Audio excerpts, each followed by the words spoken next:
Assalamualaikum warahmatullahi wabarakatuh. Ala hadin ya salaha bisirul Fatiha.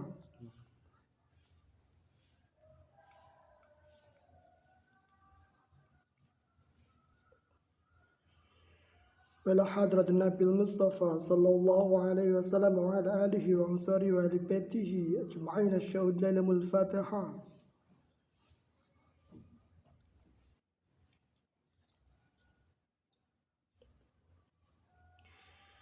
Wa ila Imam Abi Hamid Al-Ghazali di kitab Ya Ulumuddin Al-Fatiha.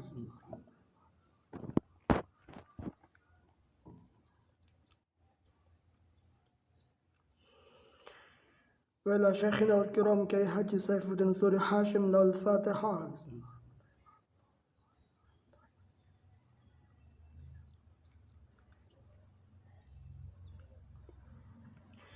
Bismillahirrahmanirrahim.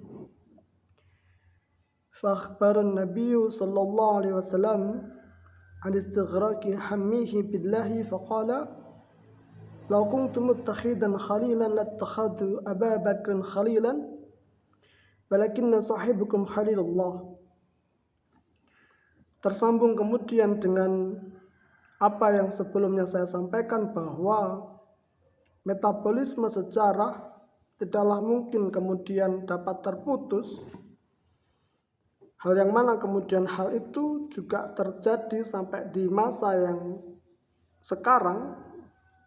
Maka Rasulullah SAW telah mengabarkan dari terbakarnya cita-citanya sendiri kepada Allah Subhanahu wa Ta'ala. Seandainya aku mengambil seorang kekasih, maka aku akan mengambil Abu Bakar sebagai seorang kekasih atau sahabat. Tetapi sahabat kalian ini, tetapi Rasulullah itu sendiri adalah Khalilullah, kekasih Allah atau sahabat Allah Subhanahu wa Ta'ala. Sedemikian itu, bahwa meskipun kemudian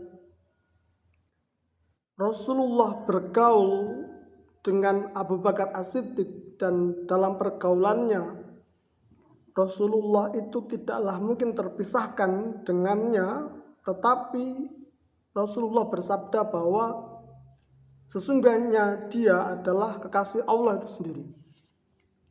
Di mana kemudian hal ini dikembalikan dengan bagaimana metabolisme sejarah tentang hadirnya cahaya kenabian yang meliputi di atas kekuatan cahaya kenabian itu sendiri. Seketika kemudian bahwa dengan uzlahnya maka cahaya kenabian itu muncul. Hal itu tidak boleh kemudian kita menganulir uzlah Rasulullah itu sendiri. Yang mana kemudian dengan uzlahnya maka kita dapat mengambil berkas-berkas daripada cahaya kenabian Rasulullah SAW itu sendiri. Sedangkan kemudian Rasulullah bersabda bahwa meskipun dia akan bersahabat dengan Abu Bakar, maka sesungguhnya dia tetap sebagai sahabatnya Allah ataupun kekasihnya Allah Subhanahu wa Ta'ala. Hal demikian itu mengindikasikan bahwa gerak sejarah tidak boleh kemudian kita coba untuk merekayasakan sejauh mana kemudian kita coba untuk melemaskan hal itu.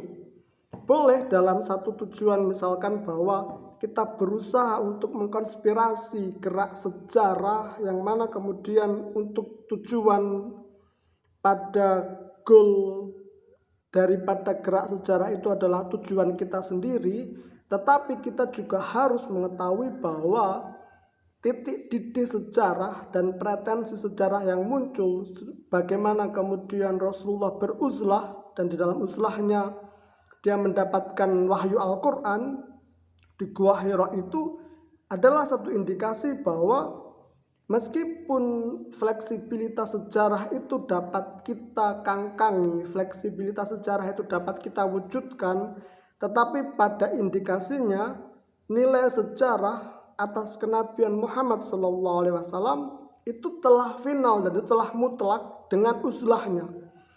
Yang mana kemudian dari terbakarnya cita-cita Rasulullah SAW dengan hadirnya Allah Subhanahu wa taala itu telah memunculkan bagaimana kemudian Rasulullah bersabda, jika dirinya dapat mengambil seorang sahabat dan dia akan mengambil sahabat Abu Bakar sebagai seorang sahabat bagi dirinya, pun meskipun demikian maka dirinya telah berada di dalam genggaman kepengasihannya Allah Subhanahu wa taala itu sendiri. Hal ini mengindikasikan bahwa sekuat apapun kita merekayasa bahwa itu semua adalah nilai yang kemudian tidak mungkin dapat kita gugurkan demikian begitu saja. Sejauh mana kemudian kita berusaha untuk misalkan mengumpulkan semua orang untuk membuat satu konvensi atas hadirnya suatu neraca keberhasilan yang umum di tengah-tengah masyarakat, tetapi pretensi sejarah yang mewujudkan bahwa hal itu telah menjadi kehendak mendasar dari kehadirat Allah Subhanahu wa taala, maka hal itu tidak akan menjadi satu usaha yang dapat sempurna untuk terjadi.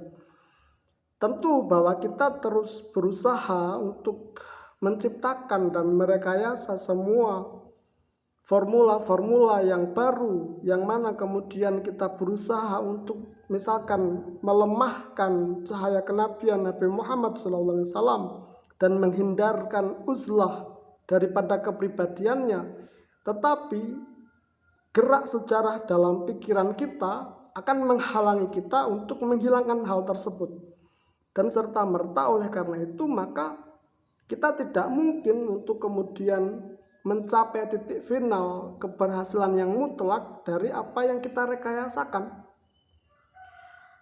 Tentu semangat untuk mencari satu kontur fleksibilitas sejarah adalah sebuah nilai yang semakin modern, semakin kita sadari. Tetapi untuk kemudian mengembalikan semua pada gerak sejarah yang sebelumnya, di mana kemudian Rasulullah SAW beruzlah di Gua Hira, adalah satu ingatan primordial yang membuat kita akan berpikir bahwa sekian kemudian kita berusaha, maka sekian juga kita tidak mampu untuk mendapatkan sebuah cakupan nilai yang maksimal di dalamnya. Karena hal itu akan bertentangan daripada kodrat kenabian Muhammad SAW itu sendiri. Yang mana kemudian dari situ kita dapat mengambil dan memikirkan konfigurasi waktu yang kita coba untuk berikan di dalam kehidupan kita. Bahwa rasa-rasanya sebaik apapun kita berkonspirasi, tentu kita akan melihat satu neraca yang tidak stabil, sejarah yang kemudian fleksibel untuk menguatkan satu sisi di satu bagian tertentu dan melemahkan di satu sisi bagian yang lain, yang mana hal itu mengindikasikan bahwa apapun yang kita usahakan untuk merekayasa semua bentuk-bentuk sejarah, tetap semua akan dikembalikan dari bahwa gerak Rasulullah SAW itu sendiri, yang mana tidak mungkin kemudian bahwa Muhammad SAW akan meninggalkan hatinya dan berpaling daripada Allah Subhanahu wa taala. Seramai apapun kemudian Rasulullah SAW bersahabat dengan Sayyidina Abu Bakar As-Siddiq, tetap bahwa dirinya akan mengambil jejak-jejak primordial yang muncul di ketika beliau beruzlah di Gua Hira dan kemudian mendapatkan wahyu dari malaikat Jibril di sana. Konsep ini merupakan sebuah kemanunggalan konsep yang kemudian membuat kita dapat memikirkan dengan logis bagaimana logika Islam itu bersandar dan terlampir di dalam pemikiran kita. Mungkin kita akan terus berusaha untuk bagaimana memisahkan entitas itu, tetapi kita juga akan terbeliak dan terkaget bahwa semakin ke depan mungkin hal itu akan semakin timpang dari apa yang kita usahakan. Tentu hari ini kita akan terus berusaha untuk merekayasa hal itu agar apa yang menjadi permasalahan di masa lalu dapat berubah atau dapat direkayasa sejauh mana bahwa kita membutuhkan nilai di dalamnya. Tetapi kemudian nilai tersebut sering akhirnya tercerabut dari apa yang menjadi keniscayaan kita sendiri. Karena mau tidak mau kita akhirnya akan menemukan sebuah kenyataan dari keniscayaan di atas hadirnya uzlah Rasulullah SAW itu sendiri, yang mana kemudian kita memang mempersangkakan bahwa hal itu tidaklah terjadi, tetapi sesungguhnya hal itu adalah satu bagian yang niscaya untuk kemudian memberikan satu konsep logis bagi ajaran dan keperpihakan Islam di dalamnya. Yang mana kemudian Rasulullah SAW bersabda, jika aku mengambil satu orang kekasih, maka aku akan mengambil Abu Bakar sebagai kasih, tetapi sesungguhnya sahabat kalian ini adalah kekasih Allah Subhanahu wa Ta'ala. Maka tendensi itu telah meniscayakan bahwa uzlah adalah bagian yang kemudian fundamental bagi keberagaman Islam itu sendiri.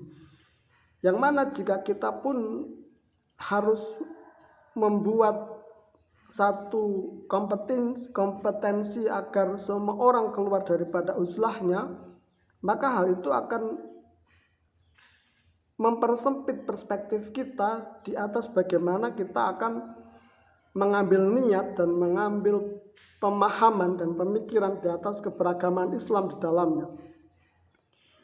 Hal yang mana kemudian dijelaskan di dalam kitab Ihya Ulumuddin, dan hal itu merupakan sebuah wacana yang sangat luar biasa, dikarenakan dari tendensi itu kita dapat mengaca bahwa apa yang kita perjuangkan adalah satu hal yang kemudian memiliki satu kredo di antara dua perjuangan yang bertolak belakang.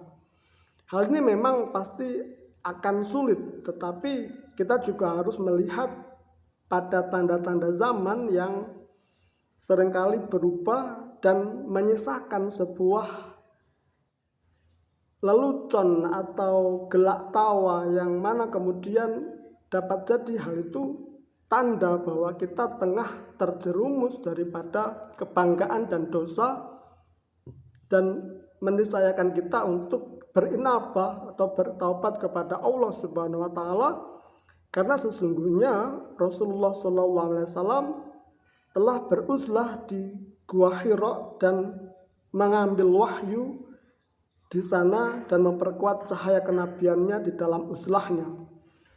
Kita boleh mempersangkakan bahwa Rasulullah bersahabat dengan Sayyidina Abu Bakar As-Siddiq, tetapi dalam hatinya dan dalam lubuk sanubarinya yang tertancap dan tertanam di dalamnya tetaplah bagaimana Allah Subhanahu wa Ta'ala itu sendiri. Demikian kiranya yang perlu saya sampaikan untuk sementara waktu ini.